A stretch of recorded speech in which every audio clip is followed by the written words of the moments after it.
Hi guys! Sabahan niyo po ko ng gift.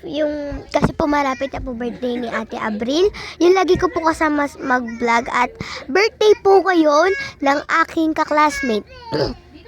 So guys, gagawin ko po yung gift. Yung magamit ko lang po. Sana po matuwa po siya. September 2 po pala yung pasok ni birthday po pala ni Ate Abril. May pasok po yun. So guys, linggo po pala ngayon. Kaya hindi po pala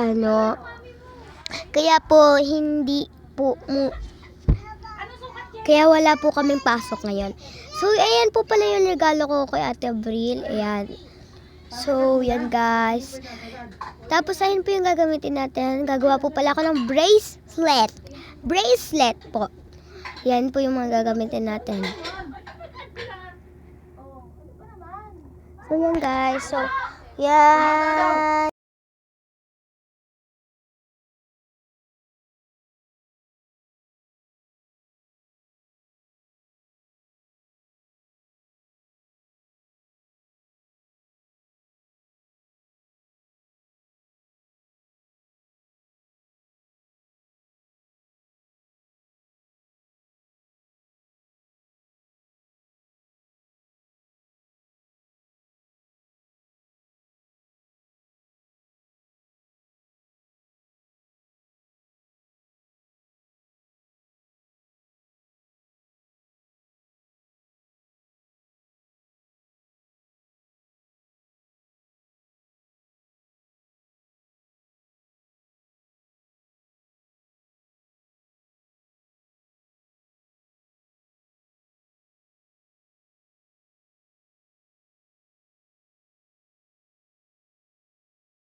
So, yan guys. Tapos na po pala ako gumawa ng bracelet dyan.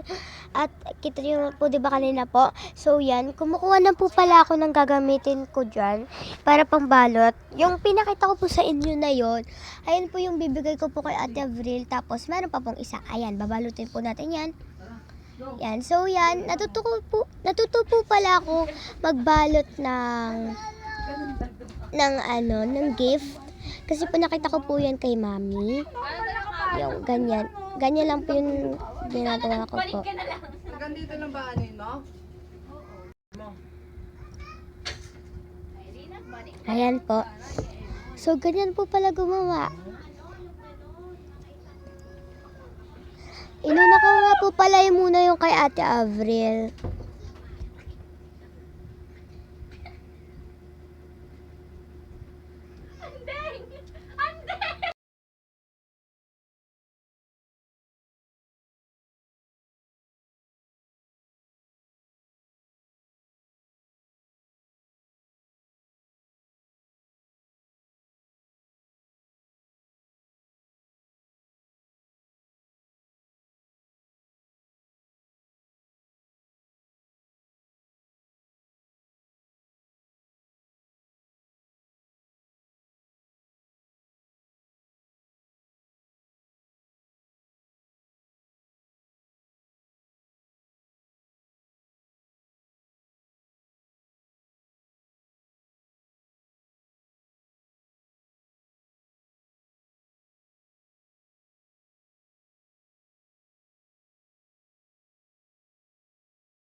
So, yan guys. Binabalot ko na po pala dyan. So, yan. Subscribe po kayo sa next na video po.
Bye-bye guys! So yan, nilalagyan ko na po pala dyan ng pangalan po. So, ayan po. So yan guys, lalagyan ko na lang po pala ng pangalan dyan. So yan guys. Tapos na po pala kung sulatan dyan. Ay, susulatan po pala. So guys, yan, bye-bye. Sulatan ko na po dyan. Please subscribe for more videos. Bye-bye! Subscribe! Don't forget to subscribe. Thank you for watching.